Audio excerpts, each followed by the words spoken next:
এখানে ছিলাম এদিকে দেখা যথেষ্ট পরিমাণ চেষ্টা করছে আগুন নিয়ন্ত্রণ করার জন্য। আমরা যথেষ্ট পরিমাণ সবাই মিলে চেষ্টা করছি আগুন নিয়ন্ত্রণ করার জন্য, কারণ এখানে রুগী ছিল দোতলা তিনতলায়।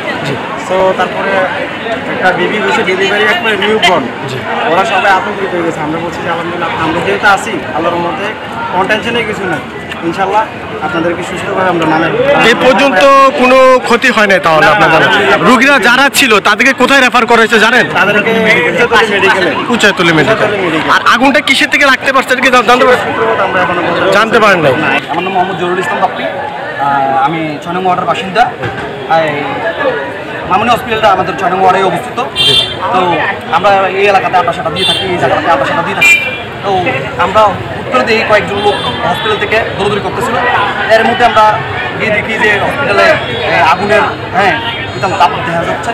আমরা তখন ওই কার্বন ডাই অক্সাইড নিয়ে ভিতরে আমরা 3 জন, এই যে আমার ভাতিজা মেহেদি সহকারে আর ওই যে বিদ্যুৎ প্রকারের একটা ছোটো ভাই নাম সাধু, আমরা 3 জনের প্রথমে যে কার্বন ডাই অক্সাইড নিয়ে আমরা যে প্রথমে আগুনের উপরে নিক্ষেপ করি। নিক্ষেপ করার পরে ওই যে আমরা কাঠগুলো খুলে দেয়। আর হসপিটালের যে ব্যাডের মধ্যে যে রুগীগুলো ভর্তি ছিল এগুলোর আমরা অ্যাম্বুলেন্স খবর দিয়ে আমরা সাথে সাথে হসপিটালের মেডিকেলে রেফার করার জন্য আমরা চেষ্টা করি। তারপরে এর মধ্যেই ফায়ার সার্ভিসও চলে আসছে। তো এখানে আমাদের এলাকার সাধারণ জনগণের চেষ্টায় আগুন নিয়েছে। আমরা আনুমানিক রাত 11:37 সময় বিপুল লাইন থেকে আমাদের মেসেঞ্জারে চকবাজারে টেলিফোনার মামনি হসপিটালে আগুন লেগেছে।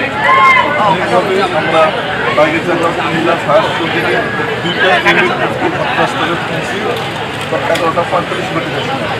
পৌঁছে আমরা দেখতে আগুনের সময় দ্বিতীয় তলায় 4তলা ভবনের দ্বিতীয় তলায় মামনি হসপিটালে আগুন। আমরা প্রথমত আমাদের পানিবাড়ি গাড়ি থেকে লাইন দিলে আগুনের নিয়ন্ত্রণ আসলে প্রচণ্ড ধোঁয়ার সৃষ্টি হয়।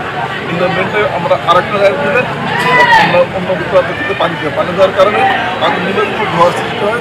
আমরা স্মোক ইলেক্টর সেট করে আমরা ধোঁয়া নিয়ন্ত্রণ করে আগুন সম্পূর্ণ দগ্ধ করে আর একটু আর কি আমরা হসপিটাল কর্তৃপক্ষের কাছ থেকে জানতে চাচ্ছি যে এখানে 6-7 জন লেগেছিল। তারা যখন তারা ল্যাবে যখন আগুন তারা দেখতে পায়, ধোঁয়া দেখতে পায়, তার তাৎক্ষণিকভাবে তারা কাটার অফ করে দেয় এবং তাদের নিজস্ব ফায়ার এক্সটিংগুইশার দিয়ে তারা অগ্নিনির্বাপন করে। কিন্তু মেনটাইম আমরা আসি এর মধ্যে যে 7 জন রোগী ছিল তারা তাদেরকে অন্য জায়গায় অন্য হসপিটাল স্থানান্তর করে এবং স্থানীয় কুচায়তলী হসপিটালে তারা পাঠায়। কোনো হতাহত হয়নি, কোনো নিহত হয়নি, কোনো আহত হয় না। তারা সুন্দরভাবে অগ্নিনির্বাপন করেছে। ধারণা করা হচ্ছে তাদের যে আইপিএস ছিল, আইপিএসের ব্যাটারি থেকে ব্যাটারি বিস্ফোরণ থেকে আগুন লাগার সম্ভাবনা আছে।